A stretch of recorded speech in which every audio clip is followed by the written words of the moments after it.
Welcome everybody, I'm Ginger, your connectionist and guide today.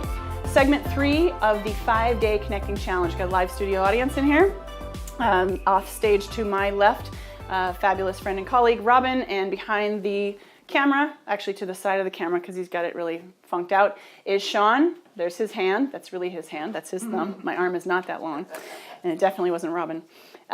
So welcome to segment 3 of the 5-day connecting challenge. Thank you for those of you who are joining live, first ever effort filming live, and tons of fun, learning a lot. Appreciate your comments, keep them coming. You can put them there to the left in the YouTube page.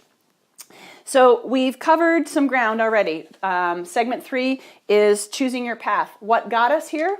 Speaking of paths, is we learned about the first move, making a contact and learning how to connect. The second segment, which if you're coming at it after, you can click on these videos to watch them and catch up if you like, was the why in the road. And that is making the choice of going forward with the contact and turning it into connection, or saying, nope, not the right one, I'm gonna go find another one. So segment 3 is choosing your path, moving forward from the why. I'm gonna share some stories and tactics today. We're gonna start with mindset, and then we'll wrap it up. So, if we're good to go, let's go. Simplify. That's what this is about, folks. So, first of all, mindset. Mindset is your attitude. It's where your head is at, so to speak, when you are engaged in an interaction. Your mindset, to me, is required to be open in order to be a really good connector. If you're not open, you're thinking about other things and you're not in the moment. My friend Jane says, I've never met creatures who are more in the moment than dogs. Dogs are totally about mindset. I got 2 of them in my backyard right now. They're a little noisy, so they're not in right here right now. But they are totally in the moment. They're totally connected to what they're doing at the moment. And that's the mindset which will serve you the best. And by the way, by serving yourself, like Maya brought up in an earlier video, if you're true to yourself, if you're serving yourself in really positive ways with that really open mindset, then guess what? You'll serve everybody else a lot better too. That's what connecting is about. Making sure you're being authentic. We'll overuse that word one more time. But we've taken the first move, we've hit the why in the road, and now what? Now what do we do? Made a contact at the grocery store or at a business conference, and they said yes. Now what do I do? I'm so glad you asked. Here's story number 1 to illustrate. So say you're at a business function like a conference. You've been in the conference all day, and even though you're looking forward to a little R&R, a little peace and quiet in your hotel room, you still have dinner to go through. So this is the why in the road. You've attended the conference, that was your first contact. The why in the road, like I'm going in for dinner, you chose yes. And now you are wondering, well, where do I sit for dinner? That is moving forward. That is choosing your path from that why. So you come to a table and you say, is this seat taken? And you got a, yes, join us. Great. There's your why. Helped make that choice by the people who were sitting there. You've decided to join them, which is that why in that story. And now what? So you've got that plate of food and you're prepared to sit down. Do you sit right next to somebody? Or do you do the 2 guys going to the movie house and you leave a seat between you 2? You ever seen that? Yes. I don't know why some people do that. Anyway, the answer here is, do I sit next to somebody or do I leave a space between? I would encourage you to sit next to somebody. Here's a few reasons why. First of all, the chairs are generally spaced by the professional hotel team or the conference team to be reasonable. You still have some elbow room. Nobody is in your face, sitting on your lap. You know, these are reasonably spaced seats. I'd encourage you to sit next to somebody because it's easier to talk in a conversational tone. You don't have to yell. What if it's a noisy room? What if there's a whole bunch of people? What if there's only 10? If you've got 3 or 4 feet between you, it's harder to connect. So you're making it harder on yourself and you're making it harder on them if you have to lean over and what's that and get repeats and those kinds of things. It's also avoids so I'm sitting down at the conference dinner table and they're sitting across the table from me because for some reason I've left this ocean of space and now I have to stand up, make sure my napkin doesn't fall to the floor, make sure I don't tip over a water glass in trying to reach them maybe with a handshake. So, which would you prefer? Why don't you sit right next to that person? If it's not a great fit in the end and you don't make a connection, no big deal. You still had your dinner, you sat next to somebody. Chances are good, though, that it's going to seem unique to that person. Oh, they sat right next to me. They should expect somebody to sit next to them because there's a chair. Again, this is not about being creepy or being pushy. Maybe you want some time to yourself, fine. Do whatever you want. I'm here to help you learn connecting tactics in everyday scenarios so you can get more comfortable, more confident. That first move, the why in the road, now what do I do to choose that path? So we're at the conference, we have the plate full of food, we sit down right next to somebody, and we start to have a conversation. Boom, there you go. You're in, like Flynn. So those are some benefits too. You don't have to talk in a loud tone. It can be conversational. You can make better eye contact. You can shake their hand. You can exchange your business card if that's a natural way that you go, whatever it might be. It's way easier to connect to somebody closer to you than farther apart. So those are some reasons why I would encourage you to sit right next to those people. So the tactic is sit right next to somebody at the conference table, at the dinner, at the breakfast, whatever it might be. I mean, think about it. Why are you at that conference? Theoretically, you're there to learn, and I think one of the biggest elements for me is, yeah, I want to learn. However, I want to meet people. It's a rich area for connecting. It's so cool. Robin, to my left, met somebody who she has long admired in her industry simply by making that first move, getting the why in the road, and saying, you know what, I'm going to make this work, and then connecting. That's a perfect example. The relationship is on the grow. Everything can happen with that. I think that's so cool. Sit right next to the person you want to sit next to. So that's both literal and metaphorical. You can woo-woo out on that if you want. Story 2, you're at a business function, say a conference. You've been at this conference all day. You're looking forward to some R&R. No, I'm not repeating. Well, I am repeating myself. I'm giving a slightly different twist on this. And you still have dinner. So you've made the first move. You've attended the conference. You've hit the why in the road. It's dinner time. You're going to have something to eat. You ask somebody at a table with a free seat, is this seat available? They say, no. Sorry, this seat is taken. Oh, it's not a hard stop. It's okay. Nobody's going to die. All you need to do is say, okay, great, enjoy your meal, and you move on. What an opportunity. You just had another why in the road, even though it's probably not what you expected. Well, go find. There's probably other tables. When I go to a conference, I look at sitting with people one of two ways.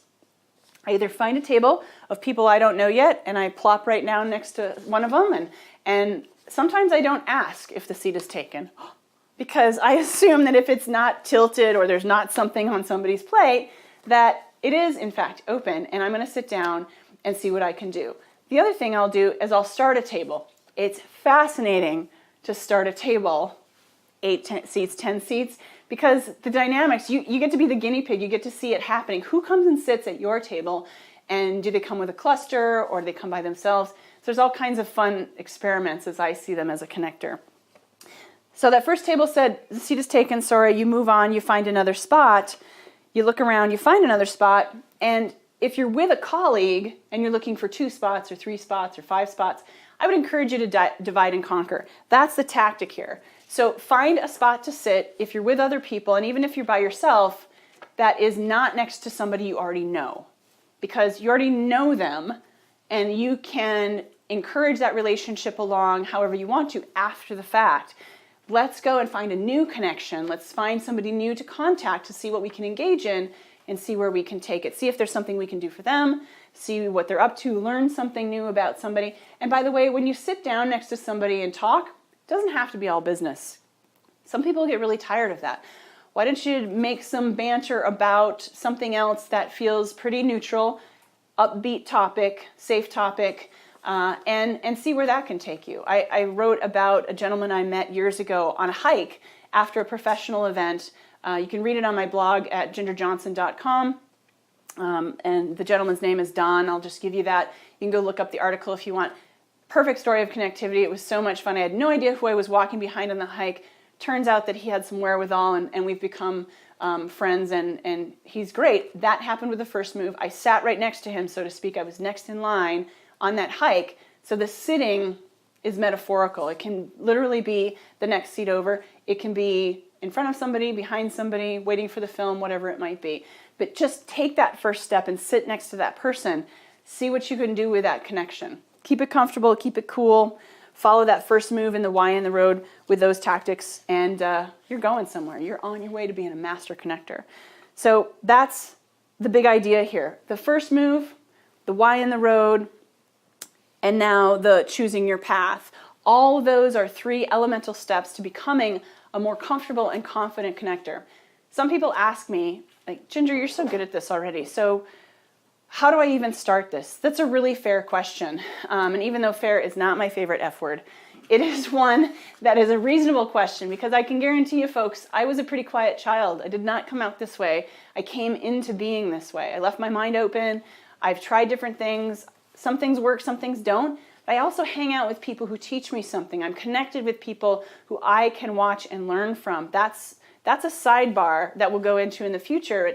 Connecting yourself with people who can help you learn without being a Klingon, without being a third wheel, is really a smart tactic to get better. If you want to know something, learn from somebody who knows more than you do in one specific area. It doesn't mean they're smarter, doesn't mean they're better, doesn't mean they're more attractive. Could be.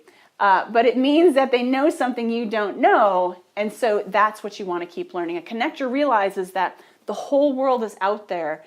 There's so many people you can meet. It's learning to choose the contacts, those first moves. It's learning to what to do with the why in the road. Do I keep going? Do I stop? Do I go somewhere else? And then it's choosing your path from there. It's really a powerful component in meeting people on purpose and with purpose, which to me is what connectivity is all about. So in the previous two segments, you saw those. If you're tuning in live, thank you so much again. If you are coming to this after the fact, you can visit the other two segments that were filmed before this. Click on those videos and watch to your heart's content. Feel free to share. And so now you've made it through all three segments. Woohoo! Congratulations! Give yourself a cup of chai. And I want to let you know that if you like this, then you can tune in for more. I'm going to launch another series. I'm going to offer another series of a 6-part series talking about connectivity, learning how to be a better connector, more confident, more comfortable. Because face it, everybody needs this. Tony Robbins needs this. Martha Stewart needs this. I need this. You need this. And when we learn to be better connectors, we make the world a better place. I don't think that's overstating or being grandiose. I believe it because I can see it happening in the worlds around me. Pretty powerful, and it's completely in your control. So if you liked this series, if you found it useful, then you can let me know. Send me an email, ginger@gingerjohnson.com. I'll keep you in the loop for upcoming series. I've got the intro series starting in February 2018. If you're interested in that series, shoot me an email, ginger@gingerjohnson.com. If you're watching this after that date, then you're still welcome to go to gingerjohnson.com. You're welcome to send me an email and say, Ginger, what do you have coming up? And I can share with you what we've got going on teaching connectivity. I do professional speaking, training, coaching.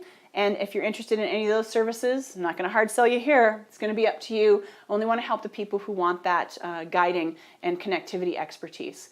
So thank you so much for being here today. Thank you, Robin, for being in the studio audience. Thank you, Sean, for filming. Thank you, everybody who's on live. I'll take a couple more comments after I wrap up here briefly. If you're interested in that 6-part series, you can send me that email.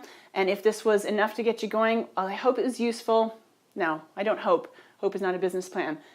I trust it was useful and enjoyable, and I am grateful for you all being here. So go forth and connect. Have fun with it. Send me any questions you have, and we'll keep going. So connecting on purpose and with purpose. Cheers. Nice. So Maya and Carmen are trying to connect. Oh, splendid. Do you have both of their contacts? I do. So maybe you could, if they give me a yes, I'll connect them via email. Yeah, let's see if they're cool with that. And Yes. this time would you please sign into your laptop, please. Okay. Fantastic, thank you. Did you stop the filming? Not yet. Okay, so we're still going. Uh-huh. I wish I had a good joke. Don't even know any knock-knocks. Maya and Carmen. All right, splendid. Carmen says thank you, yes, so. Thank you. Absolutely, appreciate it. This is great. Woohoo, yes please, so yeah. Thank you. Okay. Where did woohoo come from? I want to know that. Woohoo, doing the connecting dance. Look, perfect testimonial. Right. 2 new people connected online right here. Maya, remind me where you're at right now. If you type that in, I think you are not on this continent, if my memory serves correct. I think you're in Latvia. I feel like Jeopardy. Right. Carmen is Latvian. Let me see. Ooh, but I think that Maya is, I would never call her a broad, but I think she's a broad. So, Rachel's in DC. Everybody's spread hither and yon. Very exciting. Oh, and before I Mine forget. is half Latvian. Okay, splendid. And the other half, Amazian. She's actually in Oregon right now, but Oh. trying to move that way. Oh, come visit, Maya. Got a guest room. Yes, the Connectivity Canon will be coming out this spring as well. I'm writing it right now with my editor, Julie, who was also tuned in earlier. Not sure if she's still here, but big shout out to professional editor. If you ever write a book, hire an editor. Seriously, save yourself that. Just like a filmmaker, just like a real estate agent, just like a professional speaker. If you want it done right, hire the pros. That's right. Yes, indeed. So I think we can sign off. Thank you again for joining, if you're joining live. Thank you for being here, although I'm not sure if this will make the B-roll. If you're not joining us live, and go forth and conquer. Cheers.